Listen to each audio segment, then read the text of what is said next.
Our next guest, Guillaume Menuet, is Senior Euro Economist at Citigroup Global Markets, and he joins us live from his offices in London. Thank you very much for joining us. So we've seen a week on from the summit in Brussels, but as we've just been saying, the problems haven't gone away. Do you think Europe can turn a corner? Undoubtedly, Europe will turn a corner. The question is when. Long-term pronouncements such as the fiscal compact that European governments have signed will be positive for growth in the long term. Economic governance will be much more obvious. The fiscal policy coordination and economic governance to come with it is a necessary solution for Europe to grow eventually. In the short run, however, we have to deal with recession. Well, we do indeed, and obviously all this news that's coming out, and as I was saying, a week on from the summit, how have the markets been dealing with the deal that was decided at last week's summit? Well, there was, as usual, the initial rally, and then the lack of detail, and the fact that there is no immediate growth support measures makes a few investors cautious about the short-term outlook.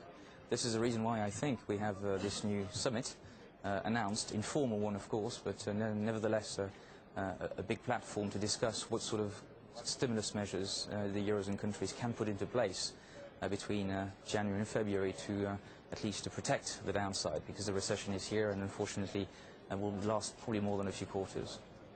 Despite that, though, you know, we've heard from Christine Lagarde yesterday. She thinks the European financial crisis is escalating. Do you think we're facing a depression? No, I don't think that there is any questions that a depression will be avoided, simply because everybody is on the same page. We see the interbank market freezing for some months now. There is a great degree of policy coordination between central banks, so we will not see a repeat, most likely, of the 2008-2009 event. I think Lagarde is right in saying that every economy in the world will be impacted by the slowdown, but I think she's also wanting to raise the financial capability of the IMF, and therefore she can't sound too optimistic if she wants to get more money. Of course. We're also hearing that France is likely to go into a recession. Do you think it could also lose its AAA credit rating? We've been arguing for some time that the government would be forced to deliver more fiscal austerity in order to be credible in terms of its European budget deficit targets.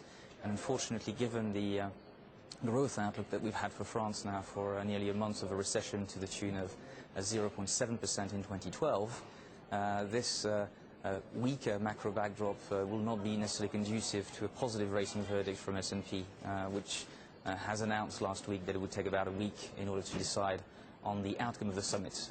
Given what's happened, I don't think that the list of conditions for S&P to leave the French rating stable have been met at this stage. As you say, we are seeing a weaker macroeconomic climate. Do you think all of that is going to push Germany into doing more for Europe?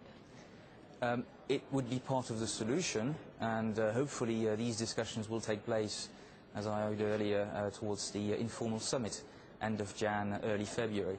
Undoubtedly, to protect the Eurozone from a lasting recession, you would need short-term stimulus measures, or at least some help from the surplus countries, Germany being one of them. At this stage, the discussion really hasn't taken place. And just, I wanted to also ask you about Mario Monti, because today his government have won this confidence vote. Do you think if he can push these austerity measures through, that it is enough, and it's enough to calm the markets? I think the markets have moved beyond that. I think they realise that governments have got no choice but to hit fiscal target and to deliver long-term structural reforms. The big question mark for markets now is, rather than looking at the long term, is how big the shortfall could be in the next three quarters, and will it make the sustainability of the debt burden that much bearable or not? That's the question we're asking for now. Leading indicators are turning down. There is going to be a recession everywhere in Europe pretty much, except maybe Germany, although they're going to be skirting with negative GDP. The question now is what sort of stimulus can we deliver in terms of rebalancing in Europe to make that recession as short as possible. Brilliant. Guillaume Menuet, Chief European Economist at Citigroup Global Markets, thank you very much.